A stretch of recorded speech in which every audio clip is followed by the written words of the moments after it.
ఎక్కడి నుంచి సూచనమైనా సరియే, ఎటువంటి కవిత్వమైనా సరియే, కానీ దానికి ఒక విధమైనటువంటి అందం కూడా చిక్కాలి. कोई भी कविता कहीं से भी रचित हो, उसमें एक माधुर्य और सुंदरता होनी चाहिए. ఒకనొక రమణ అనేటువంటి ఒక పండితుడు, రమణ శాస్త్రి, कर्नाटक स्टेट లో ఉండేటువంటి వాడు. किसी समय कर्नाटक राज्य में रमन शास्त्री नामक एक पंडित रहते थे. ఆయన తిరుపతికి పోయేటువంటి వాడు నెలకు. वह प्रत्येक माह तिरुपति जाते थे. కానీ వెంకటరమణుడు చాలా ఒక ముంత కింద పెట్టి తల కింద పెట్టుకొని నిద్రపోతూనే ఉన్నాడు ఎప్పుడు. उसने हमेशा भगवान वेंकटरमण को लेटी हुई मुद्रा में पाया. గోవిందరాజు ఉంటారు. उनको गोविंदराज कहा जाता है. అతనికి పోయి చూస్తే ఇతనికి చాలా సిగ్గు వేసింది. उसने इस मुद्रा को देखकर बड़ी शर्मिंदगी महसूस की. ఏం వెంకటరమణ, ఎప్పుడు వచ్చినా నీవు నిద్రపోతూనే ఉంటుంటావే, మా కష్టాలు ఎప్పుడు విచారించేది, మా దుఃఖాలు ఎప్పుడు తీర్చేది అని ప్రశ్నించారు. उन्होंने गोविंदराज को देखकर एक पद्य कहा, हे वेंकटरमण, यदि आप हमेशा निद्रा ही लेते रहेंगे तो हमारे कष्टों को कब दूर करेंगे, हमारे दुख का कब निवारण करेंगे, ఇంకా ఎంతకాలం ఈ నిద్ర, और कितनी देर तक निद्रा में रहेंगे. మీరు నిద్ర నుంచి లేచి భక్తులకు భద్రమైనటువంటి ఒక ఆనందాన్ని అందించాలి. अपनी निद्रा से जागिए और अपने भक्तों को आनंद दीजिए, उनकी सुरक्षा सुनिश्चित कीजिए. ఇప్పుడు వస్తాను, मैं अगली बार फिर आऊंगा. నీవు లేస్తే నేను ఇక్కడికి వస్తాను, లేకపోతే నేను రాను. यदि आप जाग जाएंगे तो मैं आता रहूंगा, अन्यथा मैं फिर कभी नहीं आऊंगा. వెళ్ళాడు. वह वापस चला गया. పోతూ పోతూ పోతూ పోతూ తనలో ఒక కవిత్వం వచ్చింది. वापस जाते जाते उसने कविताओं की रचना शुरू कर दी. వాసుకి చేయన శ్రీనివాస సిద్ధిలాస భావ పాశముల నుంచి మనోల్లాసమివ్వరా, వాసుర కళ్యాణపుర వాసుదవసు శేషగోప దాసుని భోచెటి జగదీశ వృషి కేశవేగా శ్రీరమా రమణీ మనోహర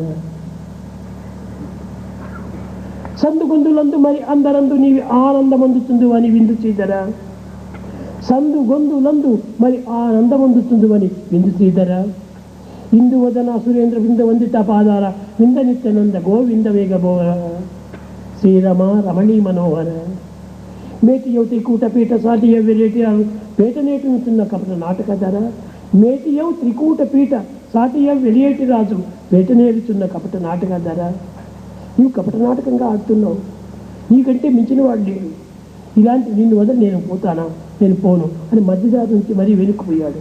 इस कविता की रचना से उसे यह समझ में आ गया कि भगवान केवल एक नाटक कर रहे हैं और भगवान से बढ़कर कोई नहीं है. ऐसा सोचकर वे अपनी वापसी की यात्रा को बीच में ही छोड़कर वापस मंदिर लौट आए.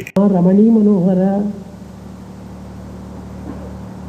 ఇలాంటి పవిత్రమైనటువంటి ఒక భగవంతుడిని నేను ఎంతగానో భావించుకున్నాను. నా దుర్భావంలో దీనికంటే మూల కారణము. हे मनोहर भगवान, मन के ऊपर कौन विजय प्राप्त कर सकता है?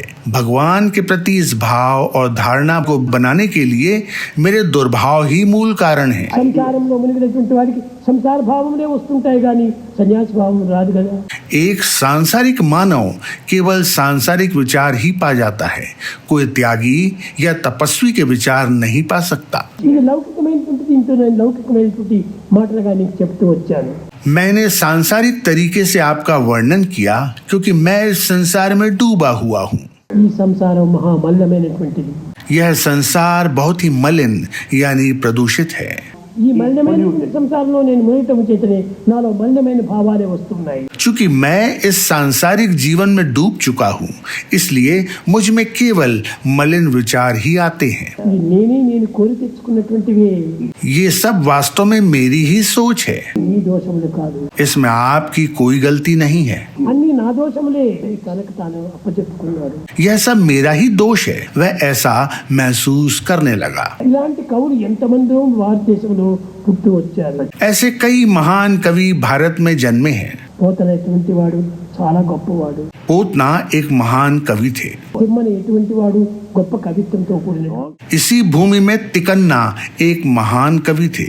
కనుకనే ఇలాంటి కవులంతా కూడా అనుభవించి ఆనందించి అందరికి అందించినటువంటి మహామనులు. इन सभी कवियों ने दैवी आनंद का अनुभव किया और उसे दूसरों के साथ साझा किया. కనుక మీరు కూడాను ఇలాంటి పవిత్రమైనటువంటి ఒక కవులుగా తయారైపోయి దేశానికి కూడాను ఒక ఆదర్శవంతమైనటువంటి యొక్క ఆనందాన్ని అందించాలని నేను ఆశిస్తున్నాను. भगवान ये आशा करते हैं कि तुम सब उनकी तरह ऐसे पवित्र और ख्याति नाम कवि बन जाओ, आदर्श बनो और देश को आनंद प्रदान करने में सहायता दो. समस्त लोक